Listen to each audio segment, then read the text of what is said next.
Hello student, मैं Neha Singla from Singla computer education point. आज आपसे एक ऐसे कोर्स के बारे में बात करना चाहती हूँ जिस कोर्स को लेके ज़्यादातर बच्चे बहुत कंफ्यूज हो रहे हैं। तो कोर्स का नाम है एनटीटी। तो बहुत से बच्चों को इसके बारे में कंफ्यूजन है कि एनटीटी होता क्या है, कितने टाइम का होता है, कहाँ से करना चाहिए और क्या इसकी वैलिडेशन कहाँ कहाँ है, कहाँ कहाँ नहीं है। तो सबसे पहले बात करते हैं कि एनटीटी क्या है। एनटीटी का पूरा नाम नर्सरी टीचर ट्रेनिंग प्रोग्राम है। नाम से ही हमें दिख रहा है कि ये एक ट्रेनिंग प्रोग्राम है जिसमें 12वीं पास विद्यार्थियों को ट्रेनिंग दी जाती है प्री प्राइमरी स्टूडेंट्स को पढ़ाने के लिए। तो अब आपको पता है कि प्राइमरी स्कूल में एडमिशन लेने से पहले बच्चे को प्री प्राइमरी स्कूल में, जिसे हम प्लेवे स्कूल बोल देते हैं, उनमें ज्वाइन करवाया जाता है। तो वो क्लासेस होती हैं नर्सरी, केजी एंड यूकेजी। तो इन क्लासों में पढ़ाने से ज़्यादा फोकस किया जाता है बच्चे के मोटर स्किल्स को डेवलप करने में। तो आपके एनटीटी के पाठ्यक्रम में भी यही चीज़ आपको करवाई जाती है कि छोटे बच्चों के मोटर स्किल्स को पढ़ाई के साथ साथ कैसे डेवलप करना है। एनटीटी कितने टाइम की होती है? तो एनटीटी का जो टाइम है वो स्टेट टू स्टेट वेरी करता है। कुछ स्टेट जो हैं वो 1 ईयर का लेते हैं और कुछ स्टेट 2 ईयर के एनटीटी को अप्रूवल देते हैं। तो हमारा मानना ये है कि एनटीटी आपको 2 ईयर करना चाहिए, क्योंकि जिस जगह पे एनटीटी 2 ईयर का किया होगा, अगर 1 ईयर का भी मांगा जाएगा तो 2 ईयर का वहाँ पे एप्लीकेबल रहेगा।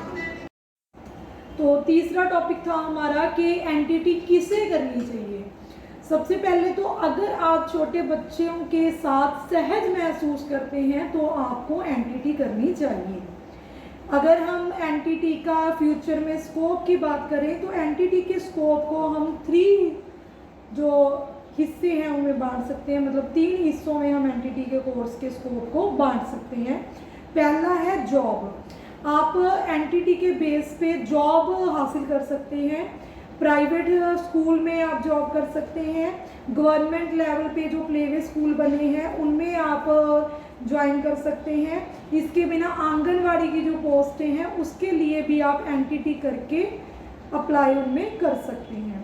सेकंड है प्लेवे स्कूल। आप अपना खुद का प्लेवे स्कूल एनटीटी करके खोल सकते हैं। तीसरा है, जैसे आपको पता है कि एनटीटी में छोटे बच्चे को संभालना, उनके साथ इंटरेक्ट करना आपको सिखाया जाता है। तो एज अ नैनी आप विदेश में भी जा सकते हैं। एनटीटी कहाँ से करना चाहिए?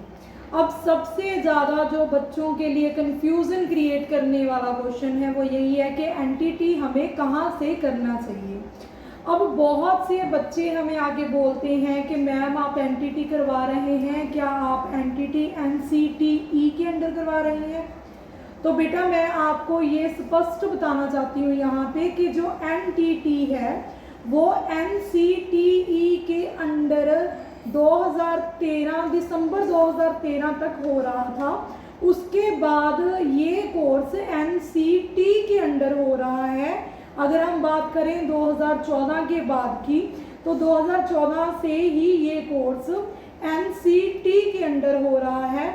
और हमारा जो ये सेंटर है ये global institute of information technology के साथ एफिलिएट है। तो हम लोग एनसीटी के अंदर ये कोर्स रन कर रहे हैं। आप किसी भी सेंटर से जो एनसीटी के अंडर आता है एनटीटी कर सकते हैं। हमारे सेंटर से आप रेगुलर या ऑन डिमांड किसी भी तरीके से एनटीटी कंप्लीट कर सकते हैं। इसके अलावा अगर आप घर बैठे ही अपना एनटीटी का कोर्स करना चाहते हैं तब भी आप हमें संपर्क कर सकते हैं। इसके साथ हम आपको स्टडी मटेरियल के अलावा फाइल्स को, प्रैक्टिकल फाइल्स को कैसे रेडी करना है उसकी जानकारी भी। इसी तरह हमारे साथ संपर्क करने के लिए आपको हमारी डिस्क्रिप्शन में दिए हुए फ़ोन नंबर पे कॉल करना है। इसके साथ ही मैं आपको एक चीज़ और बता देना चाहती हूँ कि अगर आप अपना कीमती समय बचाना चाहते हैं, जैसे कि आपको मैंने स्टार्टिंग में बताया कि एनटीटी 2 ईयर को हम प्रेफरेंस दे रहे हैं, और अगर आप भी 2 ईयर का एनटीटी कम टाइम में करना चाहते हैं तो आप हमारे रनिंग बैच में भी एडमिशन ले सकते हैं। तो होपफुली कि आप हमारी सारी बातों को समझ चुके होंगे और आपके सारे डाउट्स जो हैं वो क्लियर हो चुके होंगे। लेकिन अगर अभी भी आपका कोई डाउट क्लियर नहीं हुआ है तो आप हमारे डिस्क्रिप्शन में दिए गए नंबर पे कॉल कर सकते हैं और अपने डाउट्स क्लियर कर सकते हैं। अपना कीमती समय हमें देने के लिए बहुत बहुत धन्यवाद।